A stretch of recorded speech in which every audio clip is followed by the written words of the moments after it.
duración. Otra dificultad fue el acceso al conocimiento de la plataforma y el manejo por parte de los docentes. También hubo un tema con respecto a las decisiones pedagógicas, en donde se procuró, digamos, o se suscitaron una serie de tensiones a nivel institucional. También la disposición de los docentes, que no todos están de acuerdo con el tema de poder grabar sus clases, pues se sienten de alguna manera como un objeto y pasan a ser simplemente visualizados como una parte de la educación, pero no con esa interacción que se solicita muchas veces que se tenga en la relación educativa. En cuanto a la comunicación, aparecen diversas estrategias que los docentes tuvieron que utilizar para poder estar en contacto con los estudiantes, tratando de pasar sus mails o a través de redes sociales. Bueno, la otra experiencia refiere a la Facultad de Ciencias Económicas de la UDELAR, de acá de Uruguay, y refiere a los desempeños académicos durante el COVID. Fundamentalmente están basados en los alumnos de primer año, y allí se detectó una serie de dificultades, no solamente al acceso del Internet, sino también a sus desempeños. Si bien el desempeño académico mejoró, también se tuvo en cuenta que el acceso a las clases fue de menores alumnos y hubo una mayor deserción, sobre todo de varones y aquellos que provenían de los liceos públicos. Entonces, los principales resultados fueron que hubo una mayor desvinculación de esos alumnos en el primer semestre, y se observó también que dicha generación tomó menos cursos que los anteriores. La otra experiencia que quiero comentar es la mía propia en mi formación como psicóloga en la psicología social, en donde 2 de los años que me tocó cursar fueron durante el COVID. Y allí también tuvimos varios problemas con respecto a la conectividad, a la continuidad del grupo, a la posibilidad de realizar nuestras prácticas tanto en la observación como en la coordinación, que requerían poder tener grupos presenciales, y eso fue una dificultad para nosotros.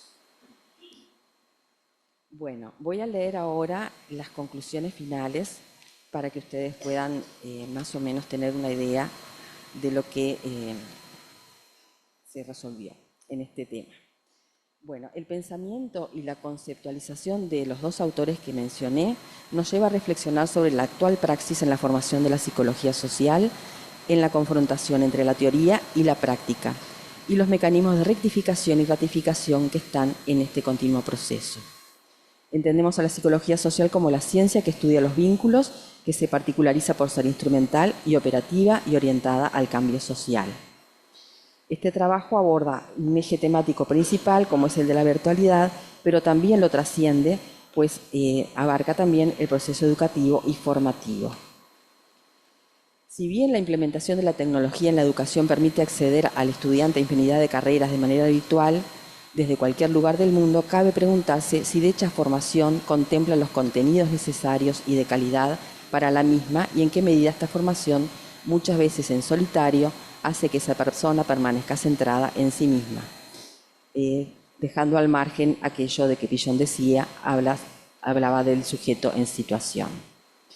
Desde este punto de vista se observan las mayores dificultades en desarrollar una formación en donde la virtualidad impone generalmente una no presencia del docente, dado que las clases generalmente son dictadas a través de videos, pero sin la presencia de los pares ni de los docentes, y esto implica, tal cual dice Paulo Freire, que es indispensable para el proceso del aprendizaje.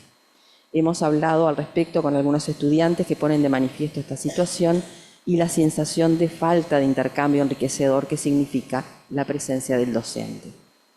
El acontecer grupal centrado en el fenómeno universal de la interacción, de donde surge el reconocimiento de sí y del otro y cuya tarea explícita es el aprendizaje, bajo la cual subyace otra implícita que apunta a la ruptura de pautas estereotipadas que dificultan el aprendizaje, así como también la comunicación, pareciera que la virtualidad pueda significar un obstáculo. Bueno, más o menos por ahí sería lo que yo pude observar dentro de estos ejemplos que les puse y que considero que la virtualidad hay que repensarla y ver de qué manera podemos mejorar los contenidos y la calidad de la educación a partir de ella. Muchas gracias.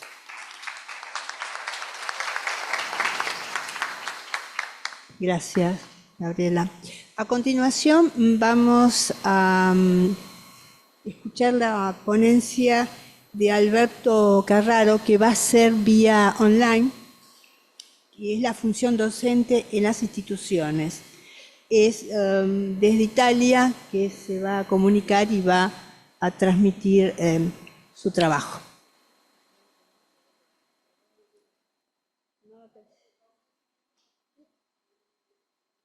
Bueno, listo, vamos hablando de la tecnología y de la comunicación que decía la compañera Gabriela. Bueno, entonces vamos a pasar al siguiente trabajo, que es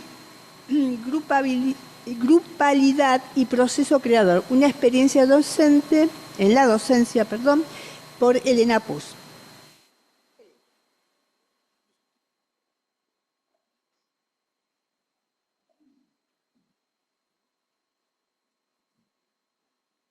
Hola, bueno, buenas tardes. Un gusto estar presente acá y compartir estos 3 días que serán intensos de mucho aprendizaje.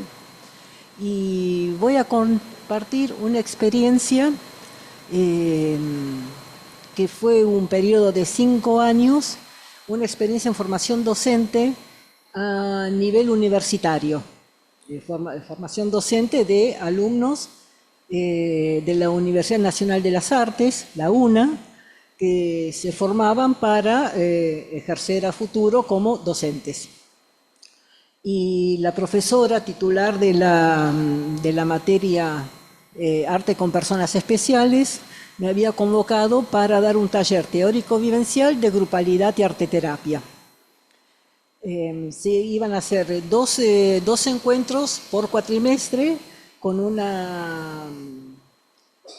cada 15 días. Y el desafío, no, todavía no, perdón. Sí, el desafío era, mejor dicho, la idea o la inquietud de la docente era que, como los 2 años de formación era todo contenido teórico, la profesora quería que los alumnos se llevaran en su mochila alguna experiencia práctica. Soy egresada de la UNA, del posgrado de especialización en arteterapia. Marcela Guyó, la docente de esta materia, había sido mi profesora y ella me había convocado junto a otro grupo de docentes para dar temas especiales. Y entonces a mí me propuso dar el taller sobre grupalidad y arteterapia. Pero eso significó un gran desafío, porque las clases se cursaban los lunes de 9 a 12 horas, eran 3 horas de clase. Y en esas 3 horas tenía que resumir una carrera de 3 años, con prácticas incluidas. Entonces, por ahí venía el desafío de cómo hacerle llegar la experiencia a los alumnos sin abarrotarlos de cuestiones teóricas, porque en 3 horas tratar de incluir 3 años y todo teórico iba a ser demasiado abrumador y no creo que hubiese sido un buen proceso de aprendizaje. Entonces la idea fue empezar por un taller vivencial de arteterapia, de la manera que nosotros aprendimos en la formación, que siempre a partir de una consigna, con los 3 momentos de apertura, desarrollo y cierre. Y como disponíamos de un buen tiempo, lo dividí en 2 partes, un momento de trabajo individual y un momento de producción grupal. Claro, un lunes a las 9 de la mañana, la mitad de los alumnos dormidos. Entonces, y había gente que venía del conurbano con 2 horas de viaje para acceder a la clase. Entonces hacíamos un caldeamiento. Bueno, primero una ronda, cada uno se presentaba con su nombre y en una palabra cómo estaba en ese momento. Se imaginarán que la mitad están dormidos, aburridos, cansados, a pesar de ser lunes. Y bueno, se hacía esa presentación, después se proponía una actividad de caldeamiento con algunos aspectos lúdicos. Y ya a partir de ahí se arrancaba con la actividad en sí. Y la consigna era una poesía, digamos, todos los talleres que nosotros en la formación no son, digamos, a libre albedrío. Siempre tiene que mediar una consigna, una poesía, un texto, una música, el fragmento de alguna película. Para este taller había elegido esta poesía de Atahualpa Yupanqui, Tiempo del Hombre. Se las voy a leer. Dice: la partícula cósmica que navega en mi sangre es un mundo infinito de fuerzas siderales. Vino a mí tras un largo camino de milenios, cuando tal vez fui arena para los pies del aire. Luego fui la madera, raíz desesperada, hundida en el silencio de un desierto sin agua. Después fui caracol, quién sabe dónde, y los mares me dieron su primera palabra. Después la forma humana desplegó sobre el mundo la universal bandera del músculo y la lágrima, y creció la blasfemia sobre la vieja tierra, y el azafrán, y el tilo, la copla y la plegaria. Entonces vine a América para nacer en hombre, y en mí junté la pampa, la selva y la montaña. Si un abuelo llanero galopó hasta mi cuna, otro me dijo historias en su flauta de caña. Yo no estudio las cosas ni pretendo entenderlas, las reconozco, es cierto, pues antes viví en ellas. Converso con las hojas en medio de los montes y me dan sus mensajes las raíces secretas. Y así voy por el mundo, sin edad ni destino, al amparo de un cosmos que camina conmigo. Amo la luz y el río, y el silencio y la estrella, y florezco en guitarras porque fui la madera. Bueno, se proponía a alguno de los alumnos, se invitaba a quien quisiera que leyera la poesía, a veces había que hacer una relectura, pero enseguida cada uno, digamos, tenían el libre albedrío de ubicarse en la forma que más les gustara, porque era un espacio muy grande el aula, algunos preferían sentarse en el piso, a pesar de ser una producción individual, sentarse en grupo, o cada uno elegía de qué manera iba a trabajar y disponían de 30 minutos aproximadamente. Una vez que hay imágenes de cómo era el espacio y los alumnos trabajando. Una vez que tenían las producciones ya concluidas, bueno, esos son momentos en que ellos seguían trabajando. Y estos ya son producciones.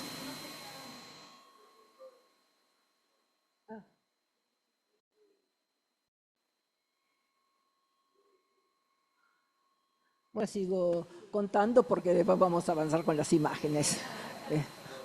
No es nada. Bueno, estas son producciones ya realizadas por los chicos.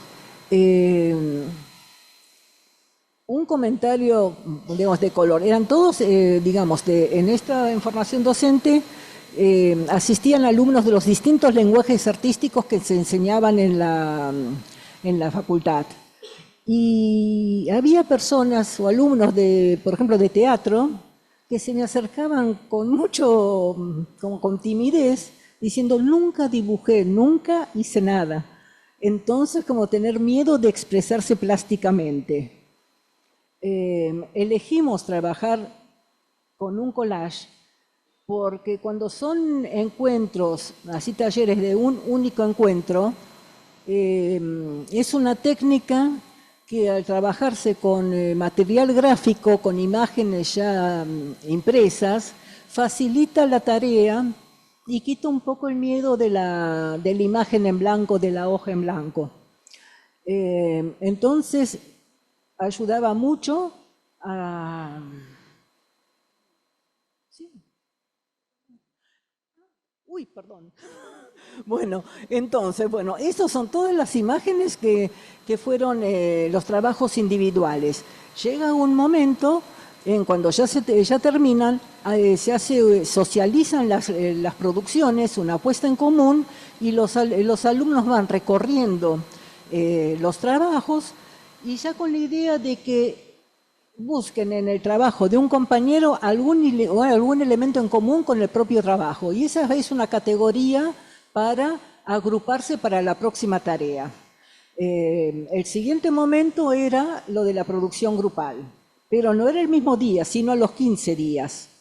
Con la autorización de ellos se sacaron fotografías de todas las producciones, que son estas las que aparecieron, y se les pasaba un PowerPoint. Armaba un PowerPoint y fue la primera actividad del comienzo de la clase ver ese PowerPoint de las producciones de ellos de hace 15 días atrás.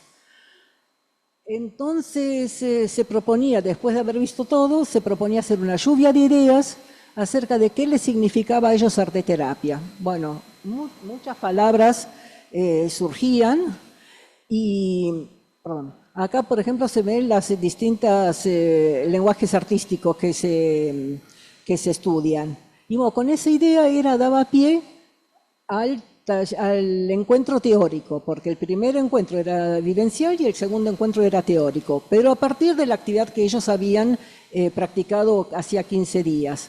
Entonces se trabajaban 3 ejes teóricos: arteterapia, grupalidad y proceso creador.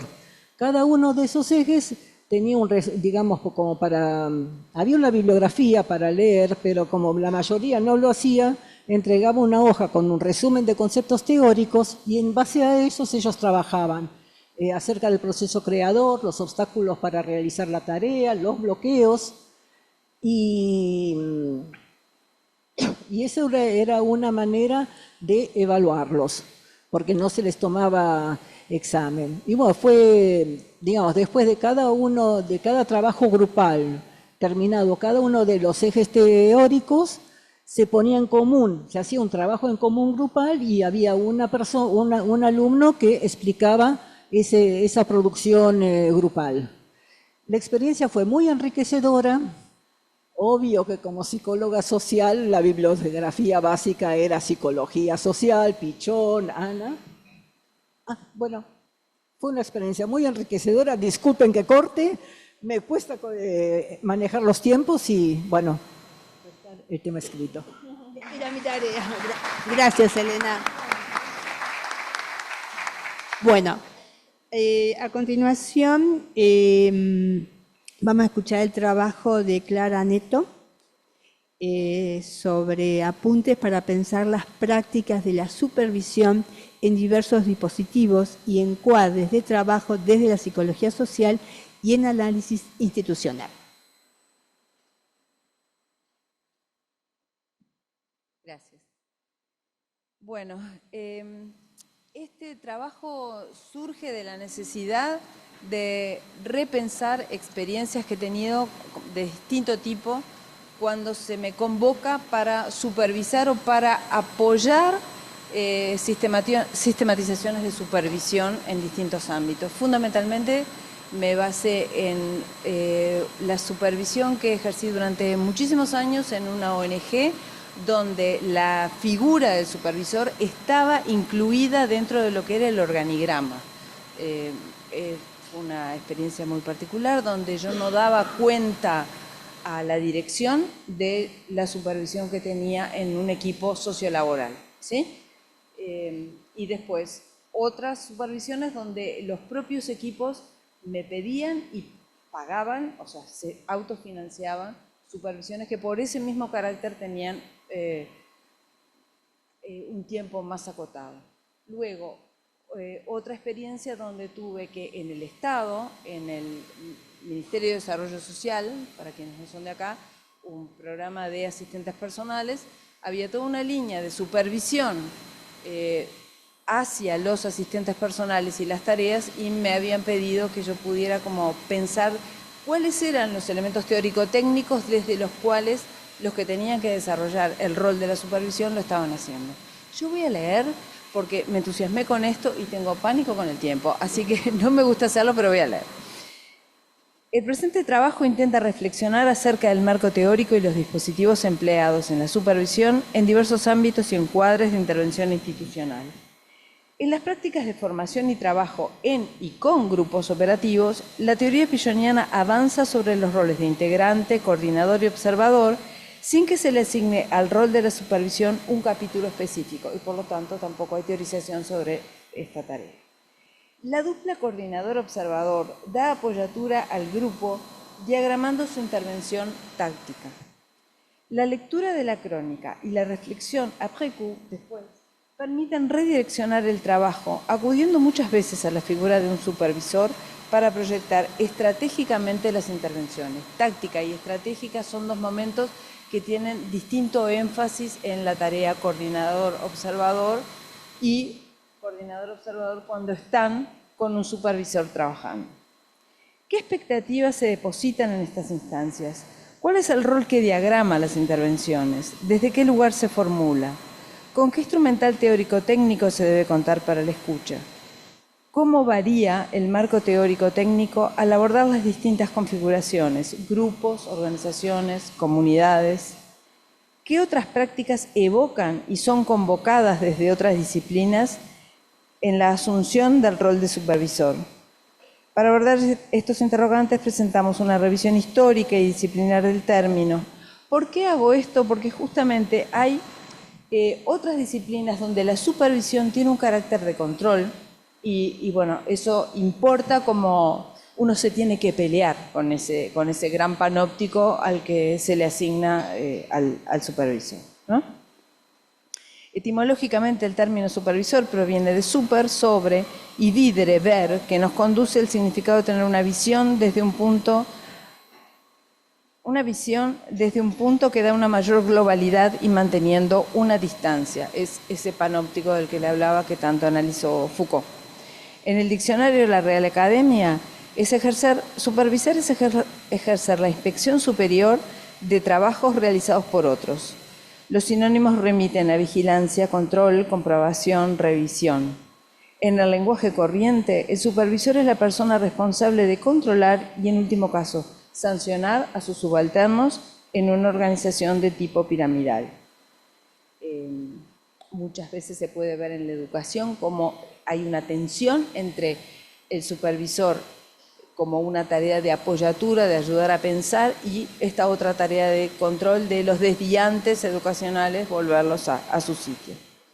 La supervisión se ha convertido en una práctica social y profesional que tuvo su nacimiento en los campos sociales, pero que se ha extendido al campo de las ciencias humanas, psicológicas, a la salud y a la educación. Bueno, se puede rastrear los orígenes en Inglaterra, las sociedades filantrópicas tenían voluntarios y había profesionales, esto luego en Estados Unidos, profesionales del trabajo social que a los voluntarios les daban pautas y metodologías como para ejercer su trabajo en comunidades, un trabajo de características más bien asistenciales, ¿verdad? En esta época se fundaron organizaciones como Caritas, organizaciones de la sociedad civil que iban hacia las comunidades que estaban con distintos temas de privación, ¿sí? En las últimas décadas del siglo XX la supervisión se institucionaliza y se vuelve un agente externo a las organizaciones. En las sociedades de mercado, en tanto se diversifican roles y funciones y se complejiza el funcionamiento de las organizaciones, la supervisión realiza aportes desde concepciones de la denominada pedagogía social.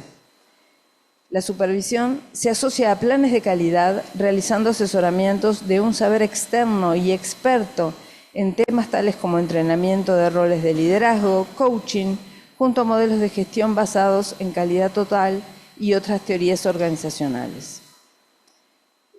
Por supuesto, no es por supuesto, pero les voy a decir que yo no adhiero como a toda esa línea del expert o el coaching, esa especie de aprendiz de brujo que va a las organizaciones cuando supervisa y dice cosas tales como acá hace falta más Tauro, ¿no? Alguien que tenga más los pies en la tierra. O sea, se han visto cosas desde lo New Age hasta las aplicaciones en las empresas que son de temer. En el Río de la Plata, el trabajo social, la educación, la salud ramas de la medicina como la psiquiatría, la enfermería y la psicología, otorgan a la supervisión un rol formativo y de mejora de sus prestaciones, aunque con matices de objetivos y estrategias. Barenblit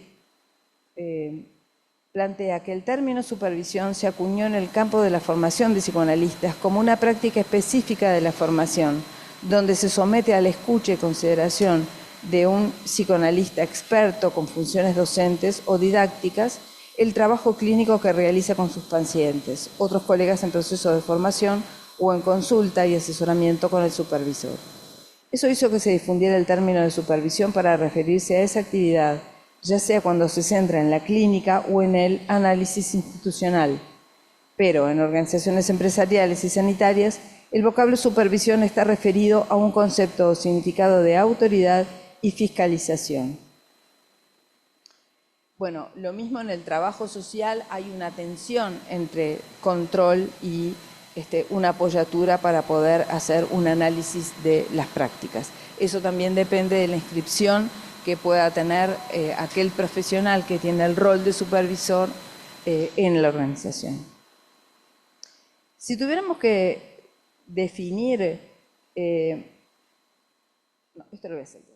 Supervisar es ejercer una inspección o vigilancia sobre una tarea o labor y atendiéndonos a esta significación que se da en los orígenes del trabajo social, se deriva la palabra supervisar, que es mirar hacia arriba. Al definir los significados del término supervisión, se excluirá de esta reseña todo lo que proviene del management y también aquellas perspectivas que colocan a la supervisión desde un formato técnico con procedimientos altamente codificados propios de la ingeniería social. Muchas veces son los ingenieros también que están incursionando en el campo de la supervisión.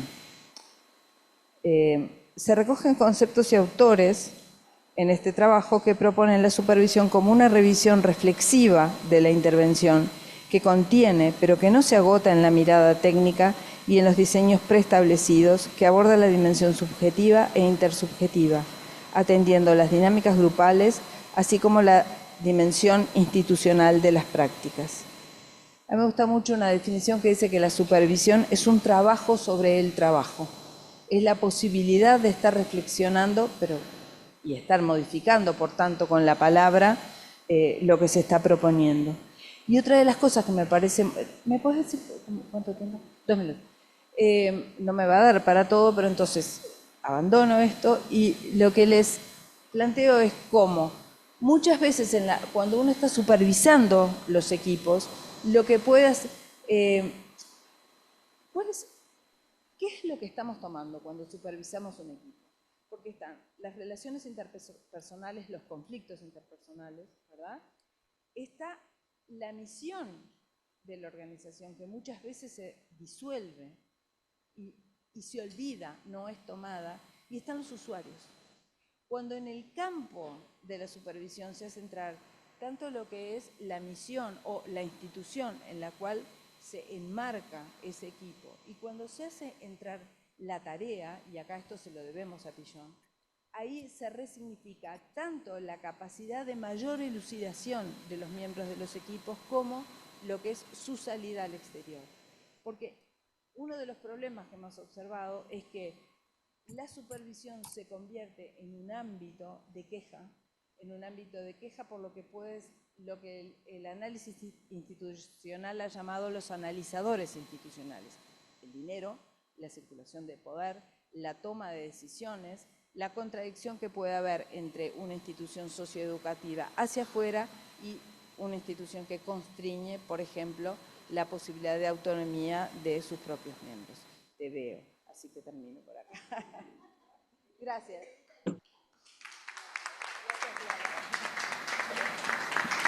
Muchas gracias. Bueno, ahora sí, entonces, por online, Alberto Carraro, en la función docente en las instituciones. Va bene, mi sentite? Mi siente? Allora,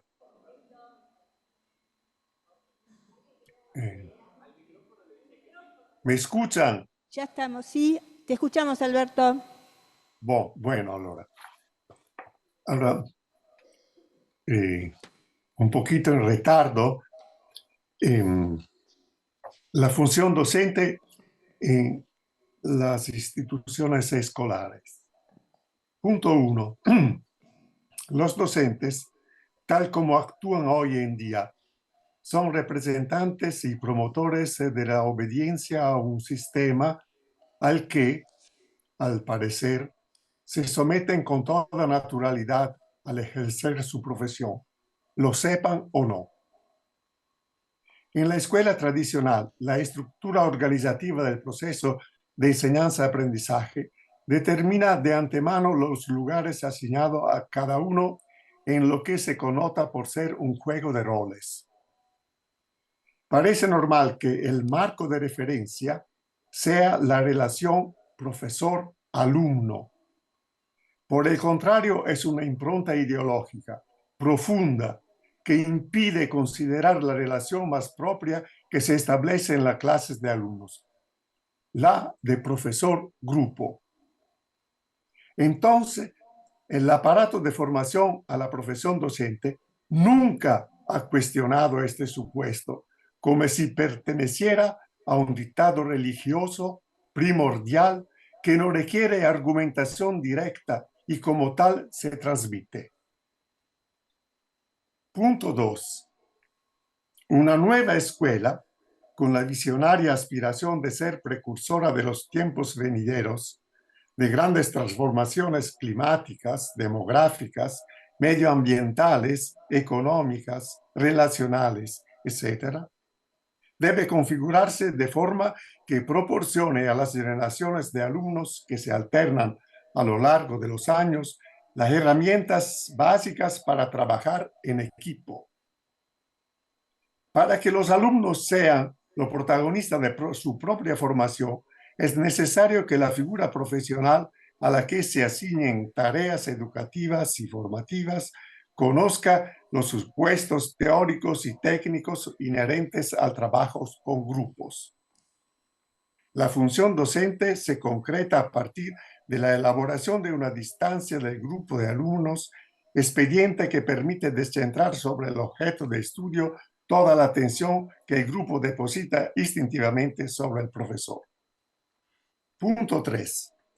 El esquema de enseñanza tradicionalmente transmitido produce una serie de efectos que en su conjunto son negativos, ya que conducen a favorecer la mitificación del profesor, la capacidad personal frente a la colaboración, las ambiciones individuales frente a los objetivos de grupo, etc.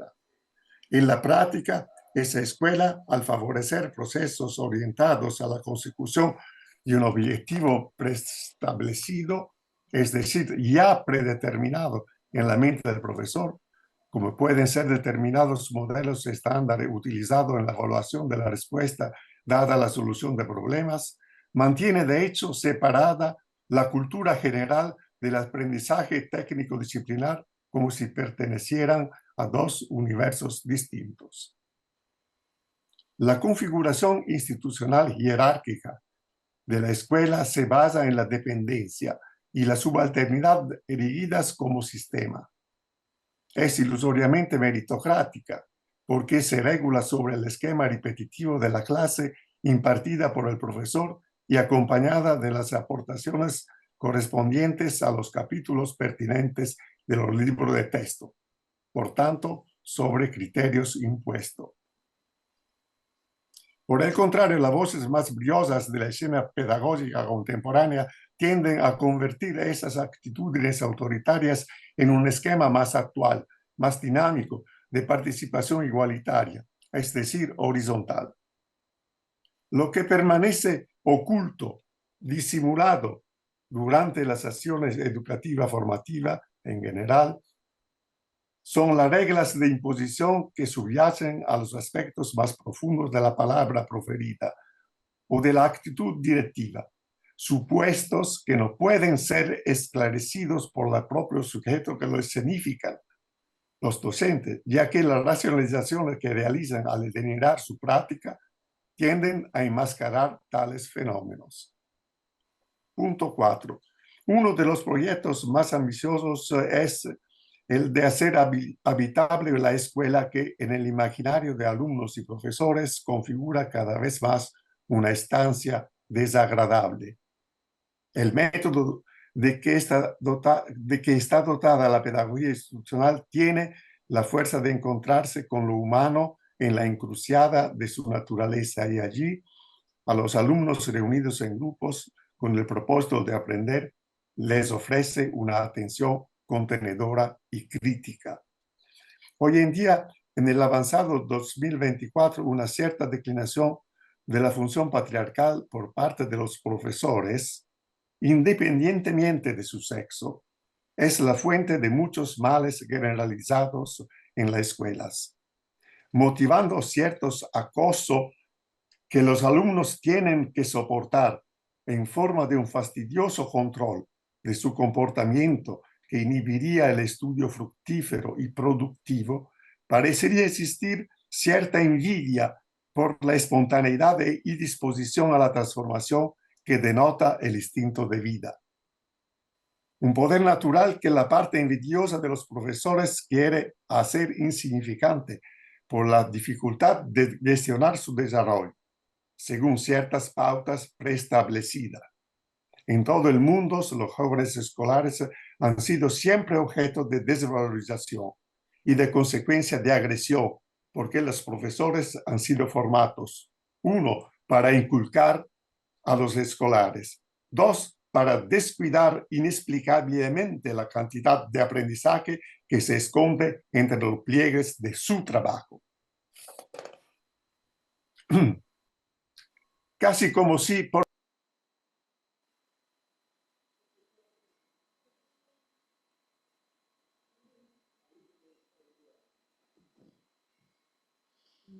¿Me escuchás? ¿Me escuchás, Alberto? Hola. No.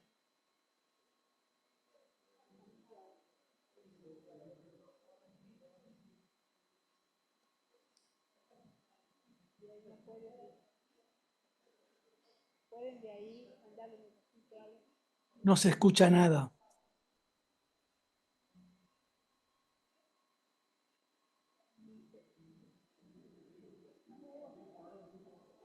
Es una transformación. no,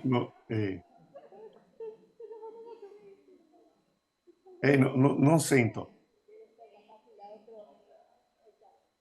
No.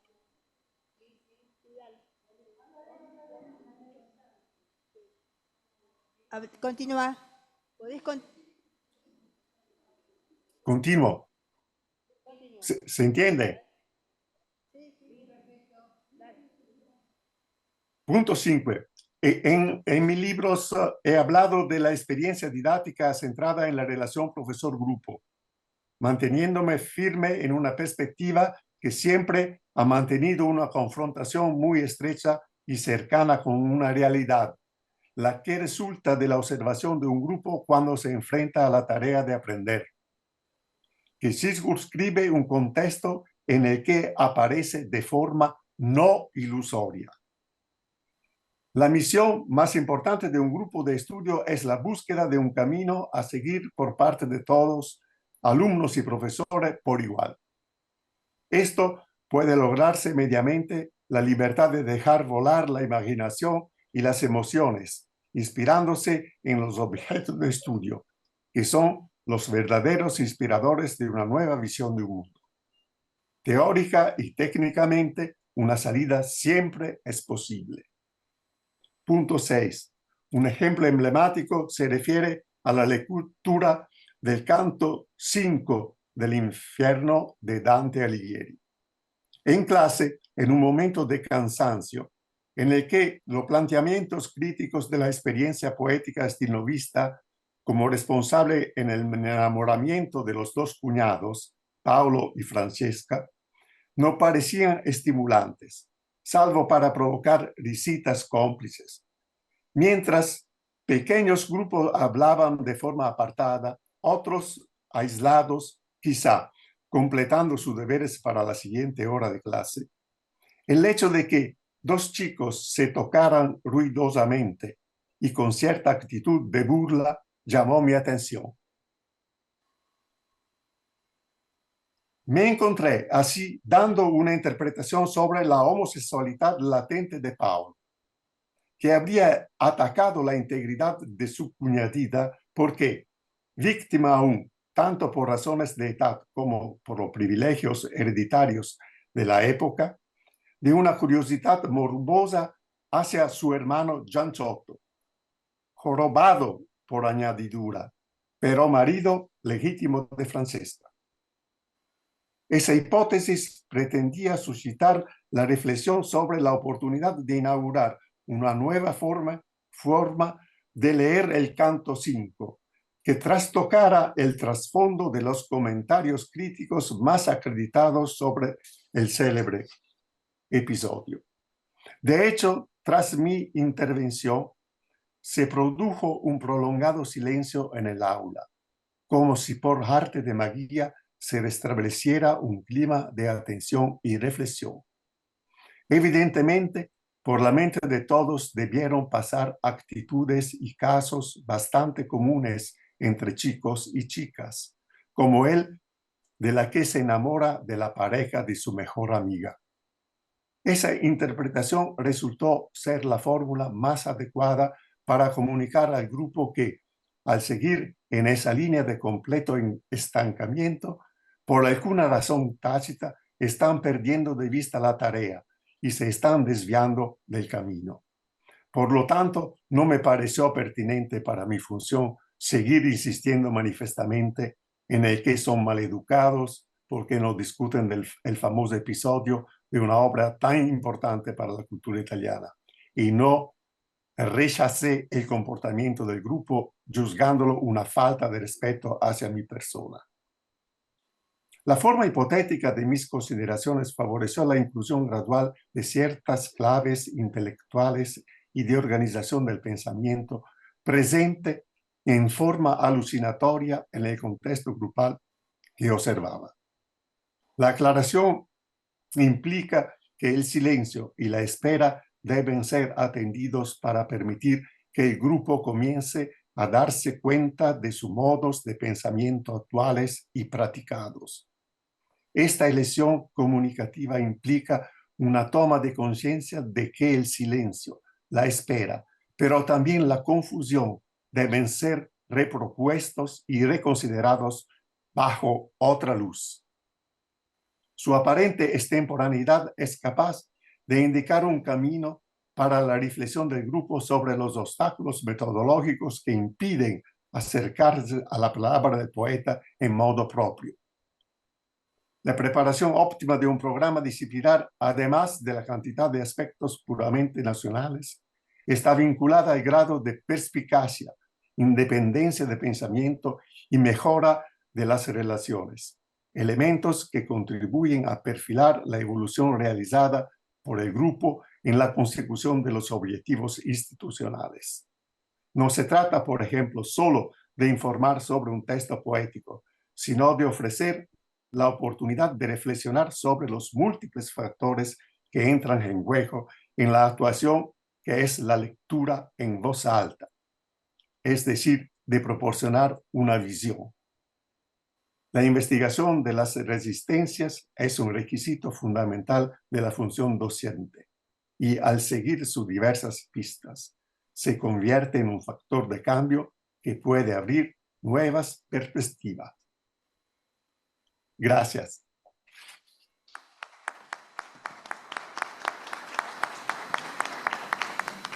Muchas gracias, Antonio. Espero que haya escuchado los aplausos. Fernando Honorato Paso. Ah, está acá. ¿Cómo estás? Bueno, de Chile nos va a hablar sobre la diferencia, locuras y sacrificios en un grupo operativo de formación.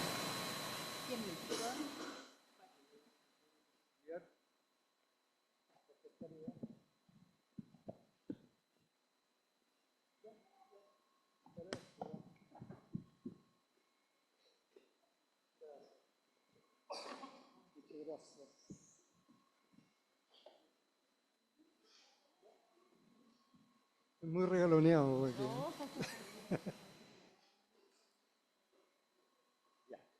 Muchas gracias. Bueno, un gusto grande estar acá. Yo vengo de Chile con algunos compañeros de la Escuela de Psicología Enrique Pichón Rivier. Estamos muy contentos y además nos ha encantado Uruguay, el paso por Buenos Aires, estuve todo el día en Buenos Aires. Así que ha sido, aparte de ser una oportunidad de encuentro, ha sido también disfrute. Y nos quedan unos 3 días para seguir disfrutando. Yo quiero partir recordando las palabras de una psicoanalista argentina, Esther Cohen, no es psicoanalista, es filósofa, pero que ella se plantea como experta en lo epistemológico del psicoanálisis, y ella dice, a propósito de un espacio de formación que hay en Argentina, ella dice, estos espacios son espacios de resistencia. A mí me hizo mucho sentido eso, porque nosotros, por ejemplo, venimos de Chile, ayer había paro de huelga de funcionarios en el aeropuerto, pero aquí estamos. O sea, a eso ella le llama resistencia y a mí me parece que sí, que esto es resistencia, porque podríamos estar, no sé, en el mall o no sé, etcétera. Bueno, el escrito que yo traigo está basado en una crónica que yo empecé a escribir el primer día de formación de un grupo que duró 4 años. Ya yo silenciosamente llegaba a mi casa o durante la semana me ponía a escribir un poco cómo yo estaba vivenciando esta experiencia, y me resultó un trabajo de 47 páginas que lo he ido reduciendo, y ahora más todavía para cumplir con los, con los 10 minutos, pero lo medí y voy a alcanzar a exponer, así que... Entonces, en esta exposición que yo hago se pierden muchos matices, ¿ah? Porque hay mucha cosa sabrosa, digamos, en el escrito original, de las cosas que iban pasando durante la formación, desde la visita de Eros, no sé, los conflictos, etcétera, etcétera, etcétera. Entonces voy a leer un poco, como tú, angustiado por el tiempo. Ya les conté entonces. Lo que yo pretendo entonces, finalmente, es describir la operación de ciertos mecanismos que ayudaron a enfrentar las ansiedades persecutorias surgidas durante la formación, ¿ya? Que jugaban a favor de la abolición de la diferencia mediante la identificación proyectiva, que allanaban el camino de regresión, esta es casi una hipótesis, que allanaban el camino de regresión hacia una estructura primaria caracterizada por la participación, según la conceptualización de Blecher, que él toma de la antropología, de Lévi-Brill específicamente, y el sincretismo, que Blecher lo define para describir, él se refiere al sincretismo como una parte inmadura de la personalidad. Es una definición súper sencilla, pero que calza muy bien con lo que yo voy a contarles. Entonces, si bien es cierto no hay tiempo para introducir un marco conceptual más acabado, quiero contarles que yo hice revisión de algunos autores, por supuesto Melanie Klein con el tema de la identificación proyectiva, y con algunas puntualizaciones que hace León Grimberg, ¿ya? Un autor argentino, ¿no? Los conceptos de regresión, participación, sincretismo y grupo primario de Blecher, y lo referido a la simbiosis y la diferenciación planteada por Margaret Mahler. Bueno, el escrito entonces, pensado para describir estos mecanismos grupales y su impacto en la subjetividad y en el proceso grupal, fue derivando hacia consideraciones acerca del contexto en que se fue desarrollando la formación. Comenzó el 2019 y recién comenzado fue el estallido social en Chile, que no sé si ustedes escucharon, fue una revuelta popular de altísimo impacto allá en Chile, yo creo que en el mundo. Comenzamos con eso, esa se fue como la inauguración, digamos, ese fue como la bienvenida. Después vino la pandemia del 2020, que todos sabemos los estragos que causó. Ahí, en el fondo, durante la pandemia, de alguna manera fue, en cierto modo, un paréntesis. Después vino la conmemoración de los 50 años del golpe militar de Pinochet, que fue también un elemento importante en los momentos, en los últimos años de la historia de Chile, que derivó, perdón, que coincide, esas son las cosas interesantes, coincide con una crisis que empezó a vivir la Escuela de Psicología Pichón Rivière en nuestra escuela, digamos, ¿no? O sea, nosotros conmemoramos, digamos, hicimos una actividad, digamos, para resaltar, digamos, no olvidarnos un poco del golpe militar. Y conjuntamente con eso hay una crisis que se está produciendo en la escuela que evidentemente viene de mucho antes, pero aquí por alguna razón se produjo el reventón. Entonces, como resultado de esta crisis, se creó una asamblea, ¿ya? Una asamblea formada por las personas que estaban en formación, en la que se incluyeron los directores que había, ¿no? como miembros más. De todas maneras, hemos estado discutiendo porque ellos siguen en el grupo, pero igual están investidos de cierta cuota de poder, por último porque están ahí. Entonces, es un tema que seguimos pensando. Entonces, durante la formación, y aquí voy a leer un poquito más, durante la formación se iban sucediendo momentos insostenibles de tensión, que en un intento de paliación hacían surgir fantasías como la del asado grupal, ¿ya? Alguien de repente dijo, hagamos un asado grupal para que estemos mejor y toda la cuestión. Que la coordinadora esclareció preguntando, bueno, ¿y a quién van a tirar a la parrilla? ¿Ya? Es decir, ¿a quién sacrificaríamos? Mecanismo sobre el cual León Greenberg dice que lo proyectado por medio de la modalidad psicopática de la identificación proyectiva, una vez dentro del objeto, actúa como un superyo psicopático parásito que induce omnipotentemente al yo del objeto a actuar o sentir lo que el sujeto necesitaba que sintiera o actuara. De este modo, el propio promotor del asado, o sea, la persona, ¿no es cierto?, que puso la idea, se transformaría en depositario de la descarga del grupo, sirviendo el esclarecimiento de la coordinadora que yo mencionaba recién, para la reintroyección del opuesto afuera. ¿En serio? No puede ser. Entonces voy a leer la última parte que no puedo creer que haya pasado tanto tiempo. Chuta, ¿eh? Bueno, voy a contar acerca de la asamblea.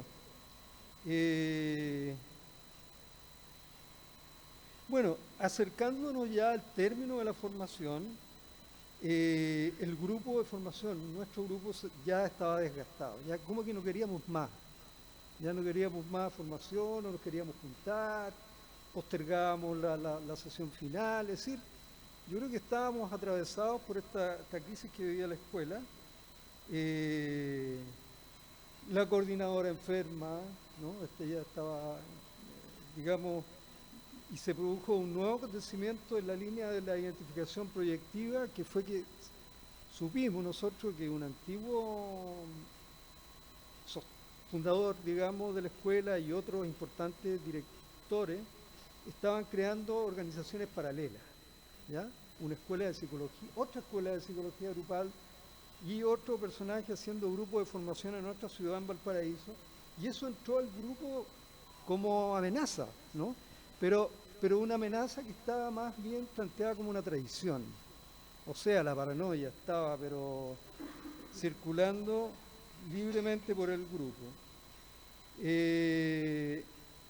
Bueno, para terminar entonces, se constituyó esta asamblea que yo les contaba, que comenzó una segunda historia, organizando grupos formativos y de estudio y la realización de un trabajo en un liceo, o sea, poniendo en juego el eros pichoniano.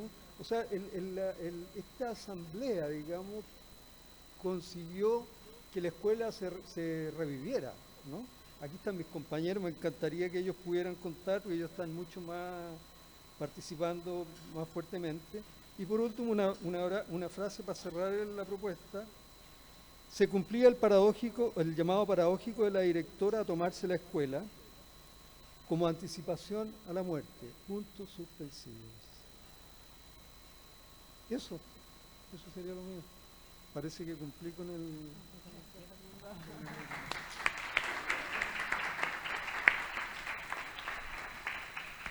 Bueno, y por último, para cerrar esta parte de la exposición, voy a dar la palabra a Graciela Chatelain, ¿está bien? De Brasil, que nos va a hablar sobre la formación teórica vivencial en el método terapéutico grupal de escritura reparadora. Bueno, buenas tardes a todos. Yo hablo español, hace 35 años que vivo en Brasil, en Salvador, donde hicimos la última asamblea, y entonces a veces me dio resbalo con el portugués, pero me parece que como lo voy a leer va a ser más tranquilo, ¿no? Así que, bueno, es una formación que la vengo realizando desde 2018, pero ahora vamos a los slides, como ustedes dicen. Bueno, se llama la formación teórico-vivencial en el método terapéutico grupal de escritura reparadora. Esta formación en el método es el resultado del desarrollo y sistematización del taller El arte de escribir para reparar desde 2007 a 2020. Tiene como objetivo proporcionar instrumentos teóricos vivenciales a profesionales del área de la salud mental, psicosocial, psicología social, psicología, psicoterapia, psiquiatría, arteterapia, psicopedagogía, terapia ocupacional en el método para ser utilizados en trabajos grupales y o en clínicas. En ella se articulan conceptos de la psicología social pichoniana y del psicoanálisis kleiniano con las letras, porque mi primera formación fueron las letras. Teorías, lingüística, semiología, análisis del discurso y la teoría de la enunciación, géneros y recursos literarios, técnicas de contacto de acceso a contenidos conscientes e inconscientes y técnicas de escritura reparadora que yo las fui organizando y sistematizando desde que empecé a hacer este trabajo. Los conceptos de la psicología social, el proceso de creación fundamental, que está mucho en el libro de Conversaciones con Enrique Pichon Rivière, el mundo interno como escenario de las representaciones, en el prólogo al proceso grupal está muy bien explicado, los conceptos de vínculo, matrices de aprendizajes de Ana Quiroga, roles, modalidades de interacción grupal, que es el cono, ¿no? Grupo operativo, articulados, todos estos conceptos con la construcción kleiniana también de amor, culpa y reparación. Cada uno de estos conceptos o construcciones teóricas dan cuenta de cómo se estructura ese pasaje de lo siniestro a lo maravilloso.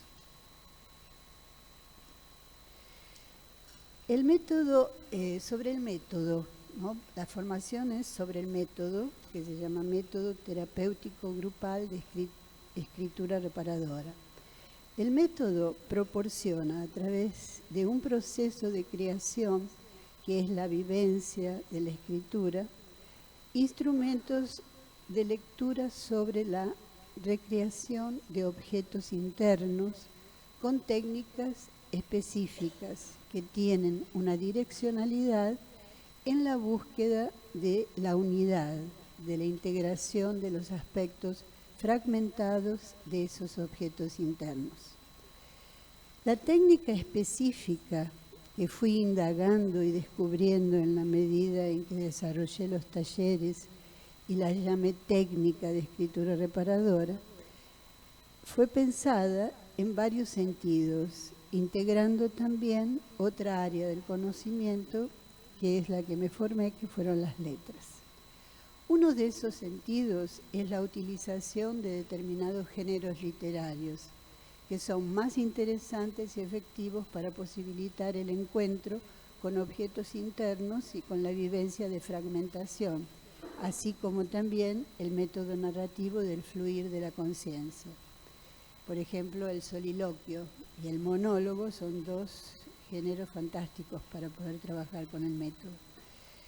Otro es la direccionalidad de consignas temáticas relacionadas con aspectos subyacentes a experiencias dolorosas.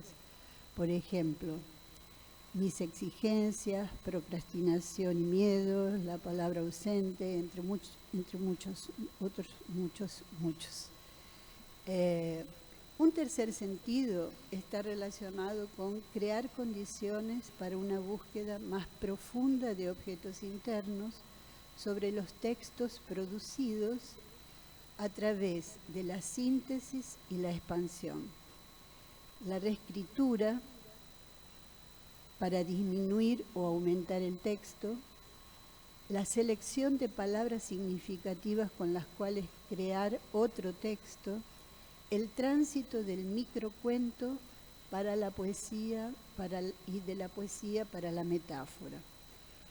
Otro de esos sentidos es el de la indagación sobre personajes y vínculos internalizados en el mundo interno o escenario de las representaciones para tomar contacto con la dramática interna de modo a flexibilizar escenas congeladas y poder resignificar experiencias dolorosas de intenso padecimiento, muchas veces desconocidos.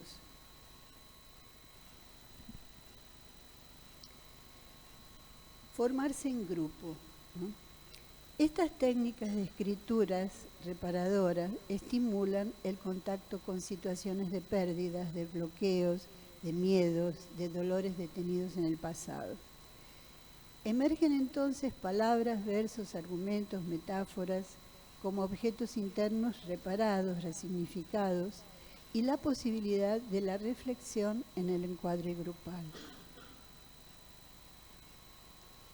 El aprendizaje grupal de este método propone atravesar y dejarse atravesar por la vivencia de la escritura reparadora.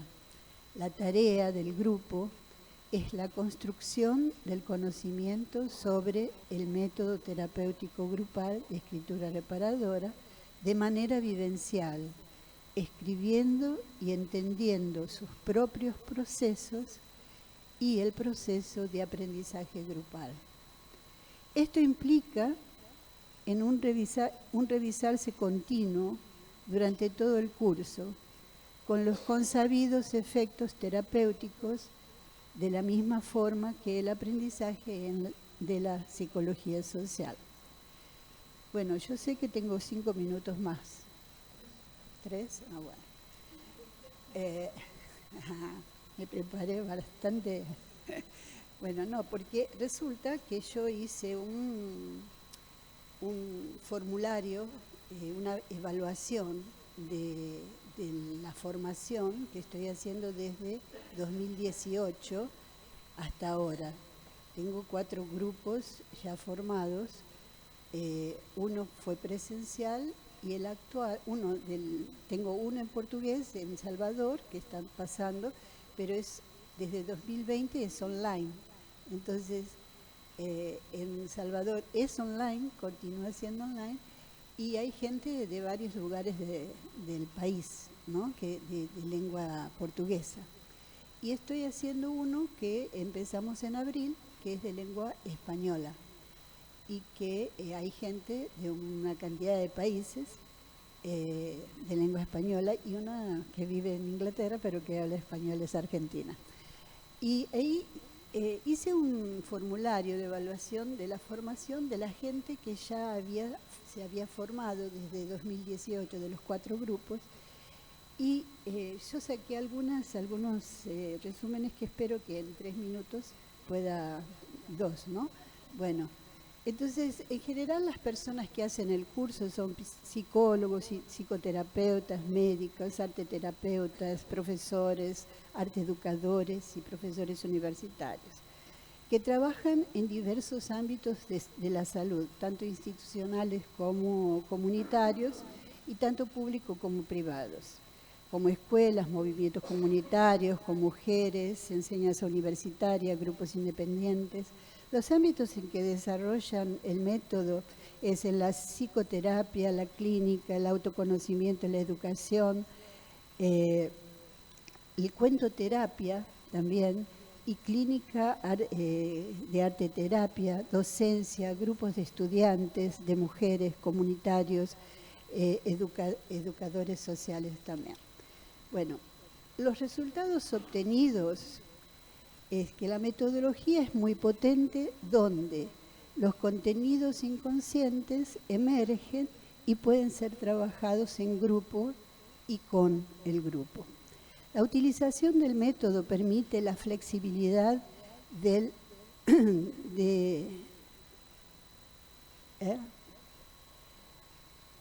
la flexibilidad. Me ayudó Anita a escribir, pero porque yo lo iba traduciendo, porque ya estaba todo en portugués, de acceder, ¿no? La flexibilidad de acceder en modo más leve y fluido a contenidos internos, reprimidos y significativos, y en consecuencia permite nuevos puntos de vista para una mirada interna y externa, además de resolver dificultades de expresión oral. La integración del pensar, del sentir y del hacer, la metodología que permite una mayor interacción con el tema y da soporte para facilitar de forma consciente la alineación, ¿no? El alinearse personal con lo que el grupo trae. La formación de vínculos, conciencia de la dinámica interna, individual, en grupo, aprender a internalizar, integrar el pensar, el sentir y el hacer. Bueno, ya estamos, ¿no? Ni un minuto. Bueno, quería leer nada más algo que alguien escribió y lo traduje directo. ¿Qué significó, ¿no?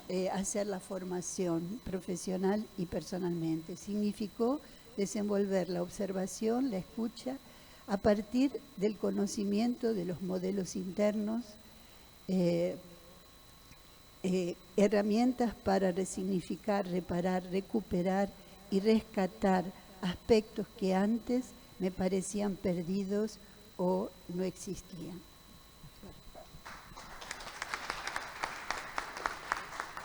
Muchas gracias, Graciela. Muchas gracias a todos los expositores, porque bueno, tuvimos que cumplir con los tiempos y sé que a veces reducir lo que uno quiere transmitir cuesta.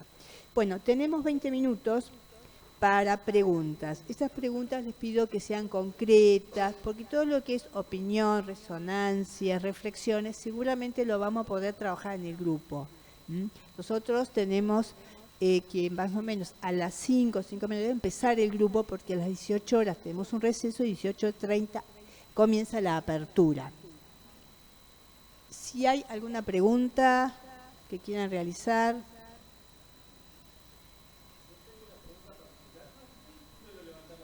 Dale.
Yo agregaría que a partir de cierto momento ya la discapacidad como palabra se cambió por personas con dificultades especiales, que sería... No, ahora no se utiliza tanto la palabra discapacidad, por lo menos en el Ministerio de Educación de Argentina. Pero bueno, no vamos a discutir eso. Sí, otra pregunta. Digamos.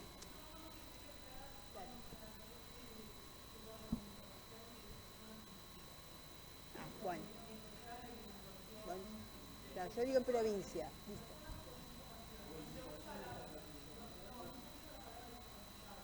Claro. Sí, está bien. Bueno. Sí, para mí está. ¿Alguna otra pregunta puntual sobre alguno de los exponentes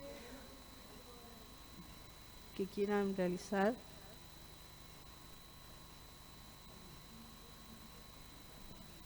Sí, hago una pregunta. Si no, acá hay...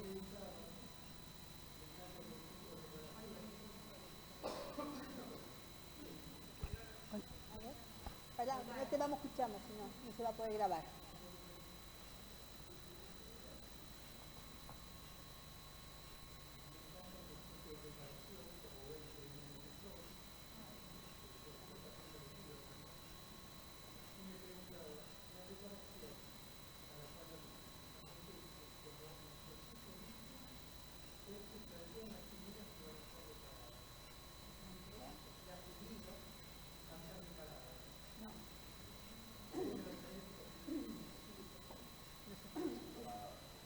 Apagado.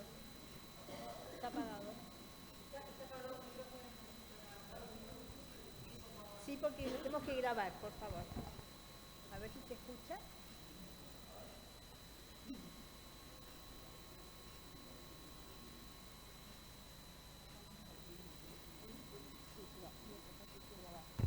Oh, oh.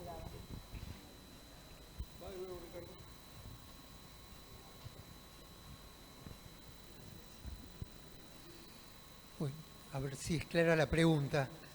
Me preguntaba, la reparación, que es el eje, creo, del trabajo que planteas, ¿acontece como un proceso reparador en sí mismo? ¿O las personas plantean las heridas que tienen para ser reparadas sobre contenidos específicos? ¿Se entiende la diferencia? Sí, sí, sí. Yo creo que caminan por los dos lados, ¿no? La formación en sí, como un proceso de reparación permanente, pero como la formación es una formación vivencial, es decir, las personas, además de tener un trabajo de sensibilización, un aula de 1 hora, después escriben sobre las temáticas relacionadas con el aula, con la clase, ¿no? Yo creo consignas y son todas las consignas están direccionadas a una escrita. No sabes dónde va a parar esa consigna ni dónde fue a parar el aula teórica. Entonces, de hecho, siempre, desde mi construcción, considero que siempre hay un lugar inconsciente que aparece donde hubo, ¿no? un bloqueo, un trauma, una herida, ¿no? Entonces van apareciendo, digamos, cada uno. Bueno, si yo hoy estoy medio resistencial, por ahí escribo sobre los pajaritos, ¿no? Y hay días que no podés, ¿no? No podés colocar ningún mecanismo en funcionamiento y bueno, te viene todo y también viene el poder llorar, pero fundamentalmente después poder hablar sobre esto, sobre lo que me pasa, sobre lo que me pasó. Entonces, acá tenemos una persona que está haciendo actualmente la formación, si quiere hacer, además hay 3, ¿no? En el grupo, por ahí En el grupo pueden participar y comentar. Sí. ¿Alguna otra pregunta?